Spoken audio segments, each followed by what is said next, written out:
At its peak, the Mongol Empire stretched from the Pacific Ocean in the east, a vast expanse of water that seemed to mark the edge of the world, to Eastern Europe in the west, where it brushed against the borders of many ancient civilizations.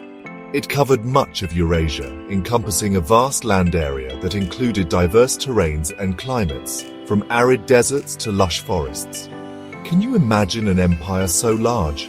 The sheer scale of it is almost beyond comprehension. The Mongol Empire was the largest contiguous land empire in human history, a testament to the strategic brilliance and relentless drive of its leaders. The Mongols were nomadic people from the steppes of Central Asia, a region known for its harsh conditions and rugged beauty. They were skilled horsemen and fierce warriors, trained from a young age to ride and fight with unparalleled expertise. In a surprisingly short period, they conquered many civilizations, using innovative military tactics and psychological warfare to subdue their enemies. The Mongols built a powerful empire that left a lasting impact on the world, influencing trade, culture, and even the course of history itself. The Mongol Empire established an unprecedented era of peace and prosperity across much of Asia, known as the Pax Mongolica. It facilitated trade and cultural exchange between East and West, allowing ideas, goods, and technologies to flow freely across continents. It's important to understand how a nomadic people from the steppes could achieve such dominance. Their success was not just due to their military prowess, but also their ability to adapt, innovate, and integrate the cultures they conquered. The Mongols emerged from a background of hardship and fragmentation. They were nomadic pastoralists roaming the vast steppes of Central Asia. Life on the steppes was harsh and unpredictable. Resources were scarce, and the climate was extreme, with scorching summers and frigid winters. The Mongols were organized into various clans and tribes. These groups often clashed over grazing lands, water rights, and other resources. Tribal rivalries and internal conflicts were common. This made it difficult to unite the Mongols under a single leader. The Mongol homeland, the steppes of Central Asia, played a crucial role in shaping their identity and destiny. These vast grasslands, stretching for thousands of miles, offered limited resources. The Mongols relied on pastoralism, herding livestock such as horses, sheep, and cattle. This nomadic lifestyle required them to be constantly on the move in search of grazing lands and water sources. The steppes were a challenging environment, characterized by extreme temperatures, scarce water sources, and frequent natural disasters such as droughts and blizzards. These hardships fostered resilience, adaptability, and a deep connection to their horses among the Mongols. Prior to the rise of Genghis Khan, the Mongol tribes were constantly at odds with one another. Tribal rivalries and vendettas fueled a cycle of conflict and instability. These divisions weakened the Mongols and prevented them from uniting their strength. Intertribal warfare was a constant threat to their survival.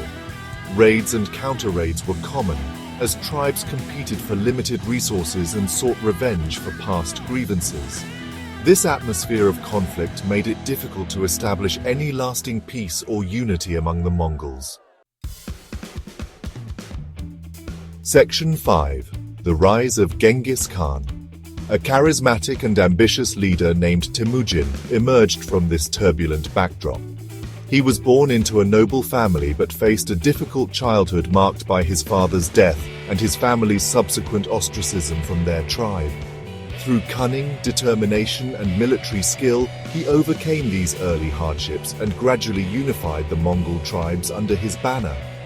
In 1206, at a grand assembly known as the Kurultai, Temujin was proclaimed Genghis Khan, meaning oceanic ruler or Great Khan, marking a pivotal moment in Mongol history.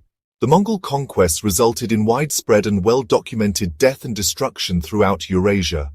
The Mongol army invaded hundreds of cities and killed millions of people.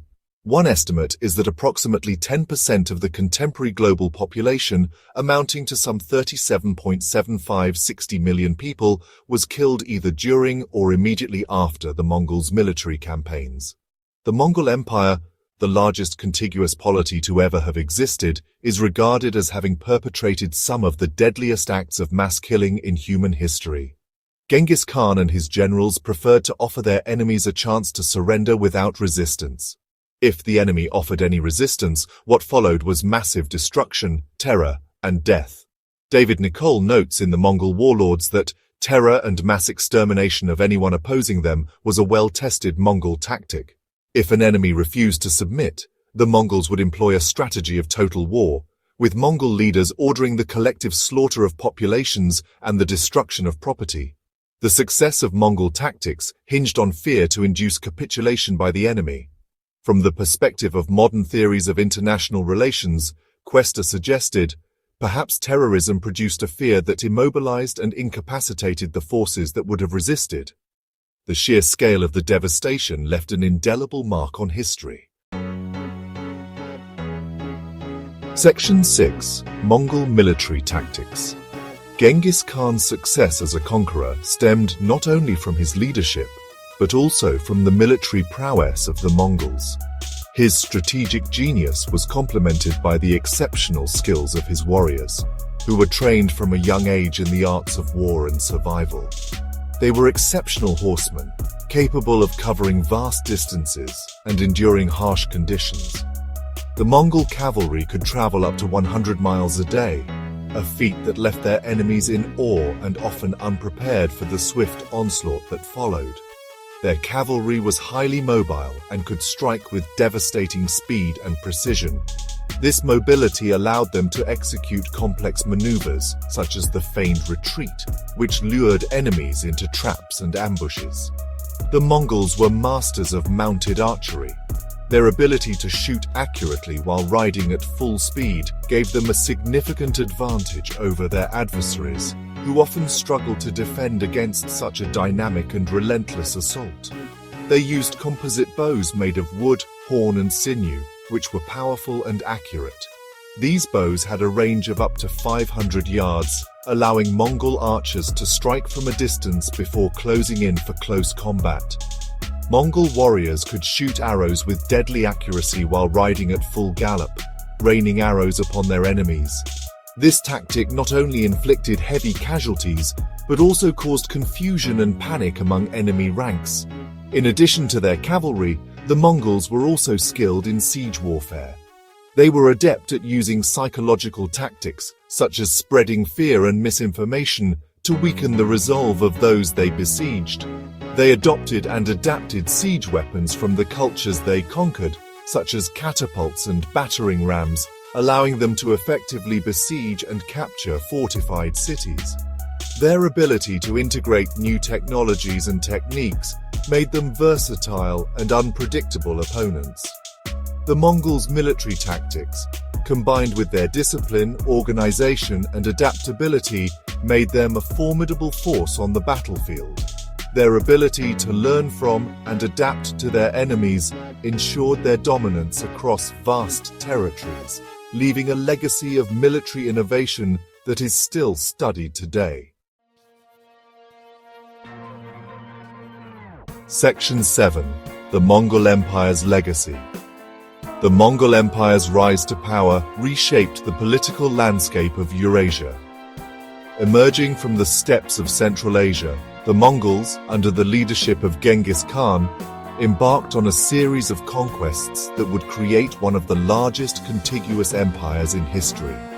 At its peak, it stretched from the Korean peninsula in the east to Poland and Hungary in the west, encompassing a vast territory with diverse populations. This immense empire included various cultures, languages, and religions, all under the rule of the Great Khan. The Mongols established a relatively stable empire that facilitated trade and cultural exchange across its vast domains. They implemented a system of communication and trade that connected distant regions, making it easier for ideas, goods, and technologies to spread. the Mongol Empire played a significant role in reviving the Silk Road, the ancient trade route connecting East and West. This revival not only boosted economic activity, but also led to an unprecedented exchange of knowledge and culture. Under Mongol rule, the Silk Road experienced a period of relative peace and security, allowing for the safe passage of merchants and goods between Europe and Asia. This era of stability enabled the flourishing of trade, which in turn fostered cultural and technological advancements that would shape the future of the world. Section 8. Cultural exchange and tolerance. Despite their fearsome reputation as warriors, the Mongols exhibited a remarkable degree of religious tolerance within their empire. Genghis Khan and his successors embraced diversity, recognizing that a policy of tolerance would foster stability and prosperity. They allowed the practice of various religions, including Islam, Buddhism, Christianity, and shamanism, within their domains. The Mongols' tolerant policies facilitated cultural exchange between different parts of the empire. Ideas, technologies, and artistic styles flowed along the Silk Road and other trade routes, enriching the cultural landscape of Eurasia. Genghis Khan, the honorific title of Borjigin Temujin, 1162–1227, was not only considered one of the most famous conquerors in history, but also praised as the founding father of the Yuan dynasty in China, 1279–1368, and a supporter of religious tolerance. The Mongol Empire, 2.5 times larger by its territory than the Roman Empire, bridged Eastern and Western civilizations. Man, 2013. At the time of Khan's demise, according to Mongolian culture, kings' corpses retained their divine power after death.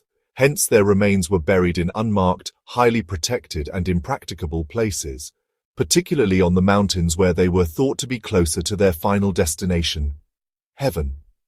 Other burial options included inhuming the monarch's body in a pit secretly dug in a field, or the corpse might even be cremated. Drobyshev, 2006. Therefore, historians, archaeologists, and even grave robbers, who have been trying to find Genghis Khan's body and potentially accompanying treasures, may never be able to succeed, and a definitive paleopathological demonstration of his cause of death may always be wanted. To date, the circumstances of Genghis Khan's death remain a mystery. In order to honor or denigrate his memory, friends and foes of the Mongols created a plethora of intriguing yet conflicting legends about the famous king's demise. These stories suggest, inter alia, that 1. He died from injuries sustained after falling from his horse. 2. He succumbed to blood loss after being castrated by a Tangut princess or simply stabbed by her, the Tangut people being a Tibeto-Burman tribe inhabiting northwest China. 3. He fell in battle against the Chinese. 4. He died of an infected arrow wound that occurred during his final campaign against the Western Xia. Section 9. Conclusion: The enduring impact. The Mongol Empire left an enduring legacy on world history. Their conquests and rule had a profound impact on the political, economic, and cultural landscapes of Eurasia. The Mongols' military achievements revolutionized warfare, their trade networks facilitated global exchange, and their policies of tolerance promoted cultural diffusion. The Mongol Empire's rise and fall serve as a reminder of the interconnectedness of civilizations and the enduring impact of nomadic cultures on the course of history. What are your thoughts on the impact of the Mongol Empire? How did their conquests and rule shape the world we live in today?